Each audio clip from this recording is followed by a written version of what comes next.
Cette fosse étrange est un véritable monument de l'histoire de l'aviation tombée dans l'oubli. Isolée au bout d'une piste abandonnée de la base d'Edwards, en plein désert de Mojave en Californie, cette excavation fut le point de départ d'une des expéditions les plus importantes de ce siècle. Un véritable saut dans l'inconnu.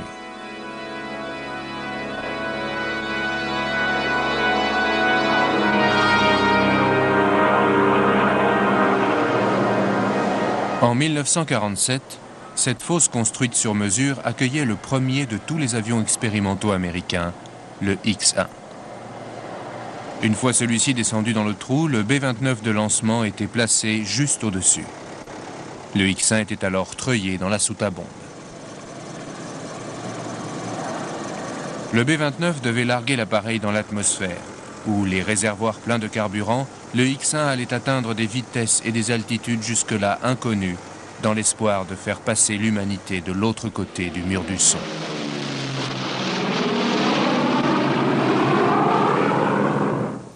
En 1939, Ezra Kocher propose un avion de recherche à grande vitesse propulsé par fusée. 5 ans plus tard, Bob Woods, ingénieur chez Bell, commence à travailler sur l'avion-fusée. This was the force necessary to pierce the sound barrier.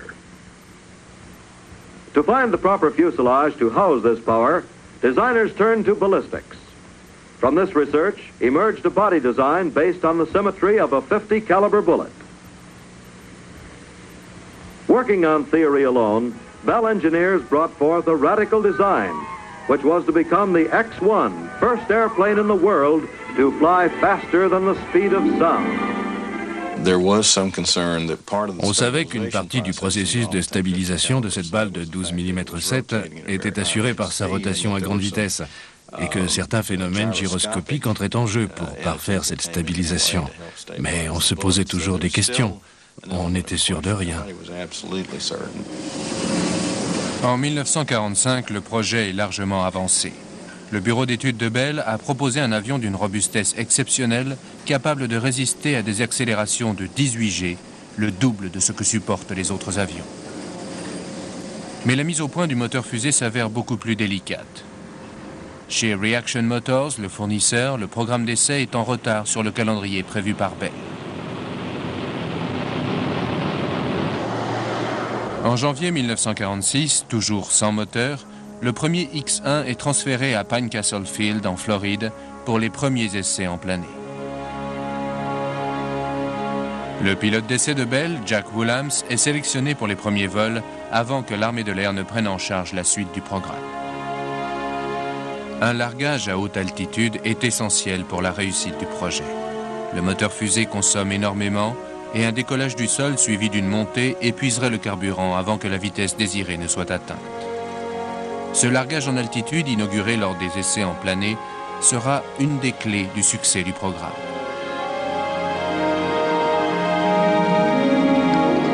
Le 25 janvier 1946, Woolhams et le X-1 sont largués de l'avion porteur. Les premiers vols confirment la robustesse et la maniabilité de l'appareil expérimental. Les vols motorisés vont bientôt commencer.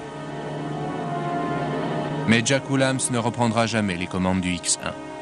En août 1946, il se tue dans un tragique accident à bord d'un avion de course. En mars 1946, on décide de transférer le programme d'essai en vol à la base de Muroc dans le désert de Mojave en Californie. Woolhams est remplacé par Chalmers Lee Goodlin, ancien pilote de chasse de l'US Navy.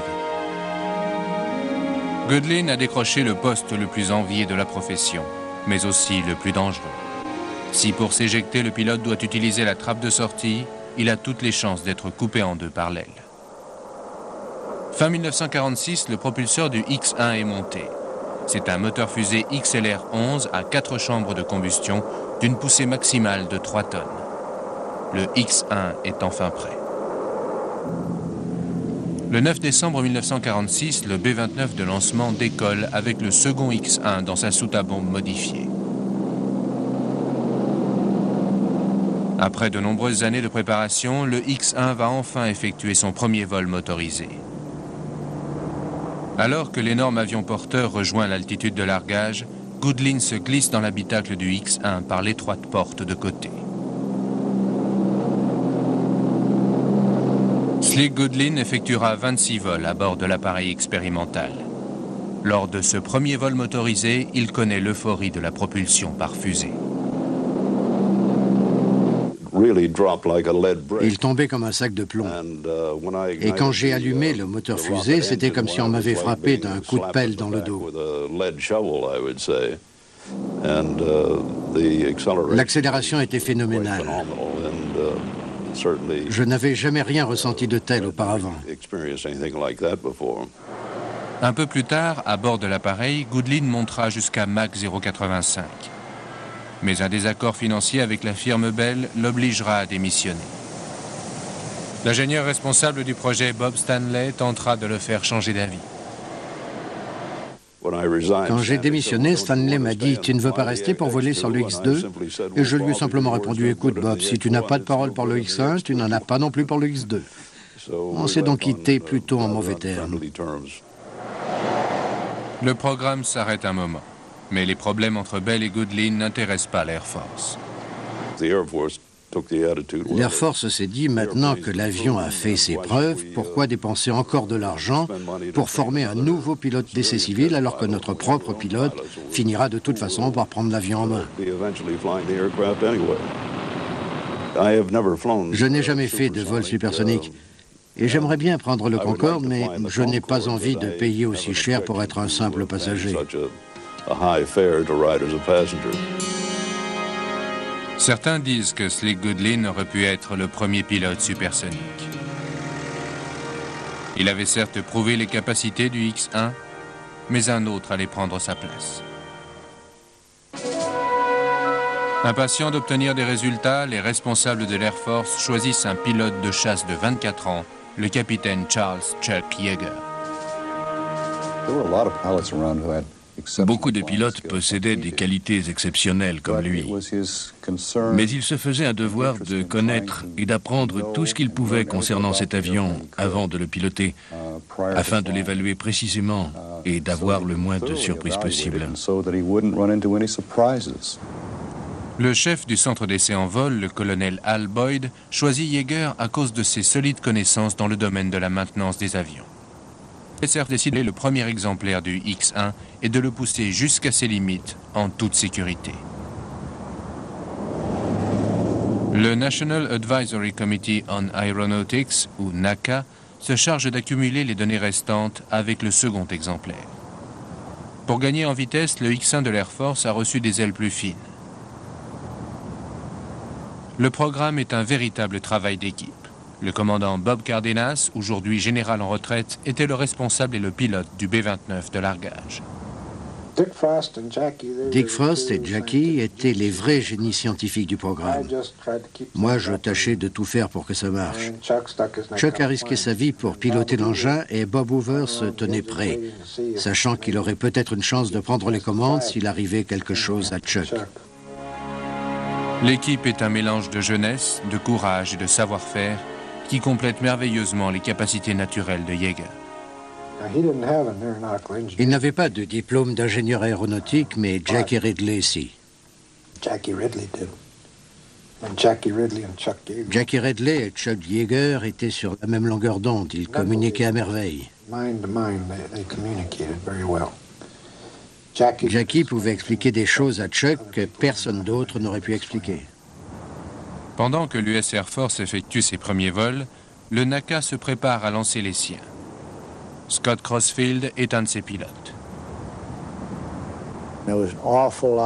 Les constructeurs exigeaient une quantité faramineuse de données brutes. D'ailleurs, les gens attendaient les données enregistrées lors de ces vols afin de pouvoir les appliquer immédiatement à tous les aspects de la machine. La question n'était pas de savoir si c'était possible ou pas. On exploitait vraiment le résultat du travail détaillé des vols expérimentaux.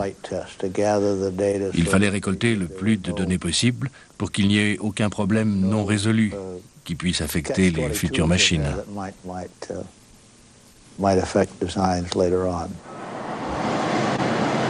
Bourré de combustible, le X1 embarque 1100 litres d'alcool et 1200 litres d'oxygène liquide à très basse température, remplaçant l'air pour assurer la combustion de l'alcool. Ces réserves donnaient au X-1 une autonomie d'environ 5 minutes. Les combustibles, hautement inflammables, devaient être maniés avec la plus grande précaution. Mais un accident au sol pendant le chargement des combustibles lors de la préparation du premier vol motorisé du 3e X-1 va entièrement détruire l'avion expérimental et son avion porteur.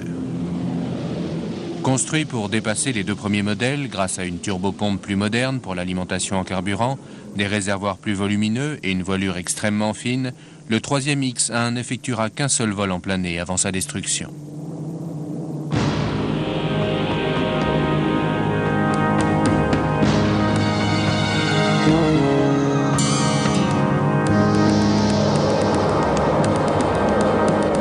L'attaque simultanée du mur du son exige du NACA et de l'US Air Force une coopération étroite. Le NACA analyse et complète les données fournies par le programme d'essai accéléré de l'US Air Force. Le X-1 devient alors un moyen concret de valider de nouvelles théories. Il permet de les confronter aux conditions réelles et démontre que ces nouvelles méthodes d'essai sont bonnes.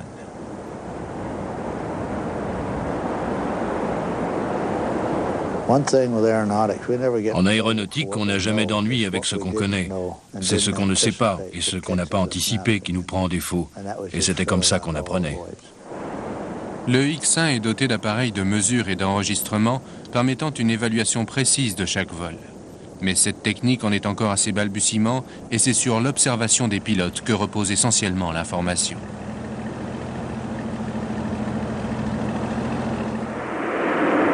L'équipe de l'US Air Force approche maintenant de Mach 1. Yeager, au cours de son 8e vol, parvient à Mach 0,997. Mais à cette vitesse, le X-1 subit de fortes vibrations et le pilote a du mal à contrôler l'appareil. Ridley suggère alors une brillante idée. Le stabilisateur horizontal ajustable pourrait en venir à bout. En effet, les ondes de choc se propagent le long du fuselage à mesure que la vitesse de l'avion s'accroît, finissant par rendre cet élément inefficace. Contrairement aux experts les plus avisés, Jack Ridley est persuadé que l'installation d'un empennage horizontal entièrement mobile ouvrira la voie au vol supersonique. J'ai dit à Jackie, mon vieux, tu as intérêt à avoir raison, parce que si c'est eux qui ont raison et toi qui as tort, Chuck y laissera sa vie. Quant à toi et moi, on restera commandant à jamais, muté à la base de Tulé au Groenland pour 3 ans. Il m'a répondu, non, ils ne comprennent rien, je crois qu'on peut y arriver.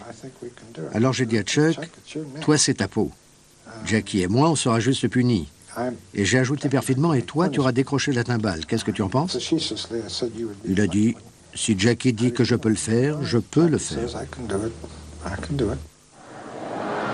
L'assurance de Yeager vient de sa connaissance approfondie de l'appareil et de sa certitude quant au fait que Ridley a trouvé la réponse au problème de perte de contrôle.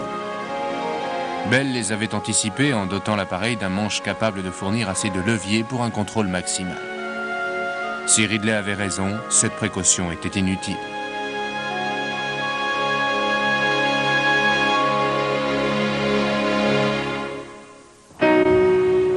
Ces ruines isolées à quelques kilomètres de la base d'Edwards sont tout ce qui reste de Poncho's Place, un établissement jadis très fréquenté par les hommes de la base.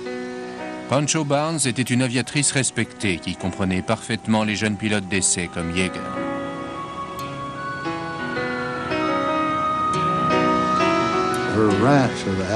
Son ranch s'appelait le Happy Bottom Riding Club. C'était un bar de campagne sympathique. Elle avait pas mal de bétail et un élevage de cochons. Poncho était une femme extraordinaire et merveilleuse. Elle avait un bon coup de fusil, montait à cheval, pilotait et jurait comme un vrai bonhomme.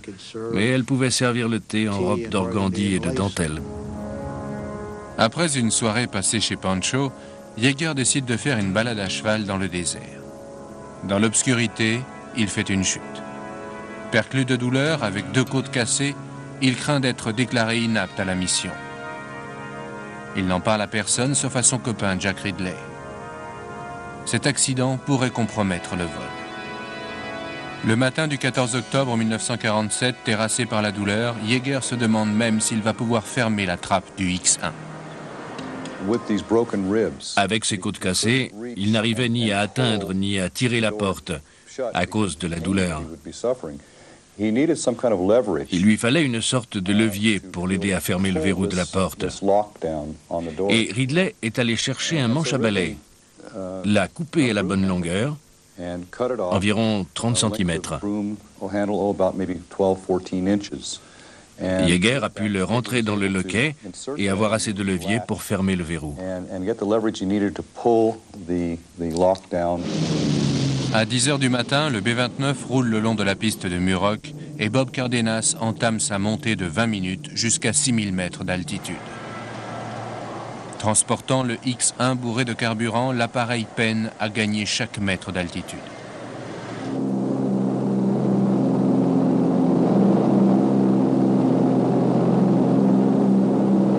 À la moitié de cette lente ascension, Yeager rentre dans la soute à bombe frigorifiée du B-29.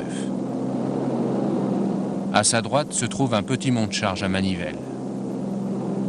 Après quelques secousses, le monte-charge est descendu et Yeager, avec 2 côtes cassées, se glisse péniblement dans l'ouverture étroite. Grâce au morceau de manche à balai de Ridley, il parvient à fermer le verrou. L'avion porteur atteint bientôt l'altitude de largage. Quand le moment est arrivé, nous étions en position. J'ai mis les gaz à fond et poussé le manche afin d'atteindre la plus grande vitesse possible. Chuck se plaignait toujours parce que je le larguais à trop basse vitesse, mais l'appareil commençait à vibrer. Alors j'ai entamé le compte à rebours. 10, 9, 8, j'en sautais toujours 4 ou 5. 3, 2, 1, largage. À peine dégagé, Yeager allume les 2 chambres de combustion. Le X-1 grimpe à 40 000 pieds, 12 000 mètres. Le moteur fusée engloutit le combustible et l'avion s'allège de plus en plus. Sa vitesse augmente. Cette séquence, prise de l'intérieur du X-1, montre l'accélération du moteur fusée.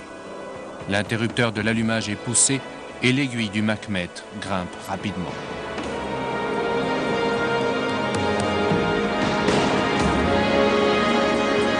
Au sol, l'équipe technique attend le signe de la victoire sur le mur du son. Yeager essaie les nouvelles commandes de vol de Jack Ridley. Elles fonctionnent. À 42 000 pieds et Mach 0,92, il allume la 3e chambre de combustion. On entendait à la radio qu'il était coincé juste en dessous de Mach 1. Et soudain, l'aiguille a fait un bond. Bien sûr, on a tout entendu par la radio. Le poste de télémétrie nous a dit « Je crois qu'il est passé ». Il est passé. Aucune vibration violente, aucune indication ne dit à Yeager qu'il a passé le mur du son. Juste une petite variation de l'aiguille du machmètre. Il maintient une vitesse supersonique pendant 20 secondes tout en gardant parfaitement le contrôle de l'avion. Pauvre vieux Chuck, il était là sur le lac. Il se tenait debout sur l'aile pendant qu'on le remorquait vers la base. Il n'y avait pas le cirque médiatique qu'on a habituellement, parce qu'on gardait tout ça soigneusement caché, secret. Jackie, Chuck, Hoover, moi et les autres, on a fait une virée à Hollywood. Et on a fêté ça. L'équipe du X-1 est entrée dans l'histoire.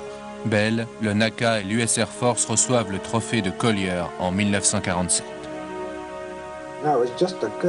C'était tout simplement une bonne équipe, un bon groupe. Quelqu'un avait rassemblé les bonnes personnes au bon moment et tout avait marché. Yeager baptisa le Bell X-1 Glamorous Glennis du nom de sa femme. Au cours de ses 78 vols, il allait réussir plusieurs premiers. On voit ici son seul et unique décollage du sol. Même à basse altitude, avec les réservoirs partiellement remplis, le X-1 passait facilement en vol supersonique. L'appareil expérimental atteignit Mach 1,45 et grimpa jusqu'à 21 000 mètres, prouvant ainsi que le mur du son n'était pas infranchissable. Ces succès érigèrent les bases de toute une série d'avions expérimentaux jusqu'à l'avion de l'espace. C'était le premier pas vers les étoiles.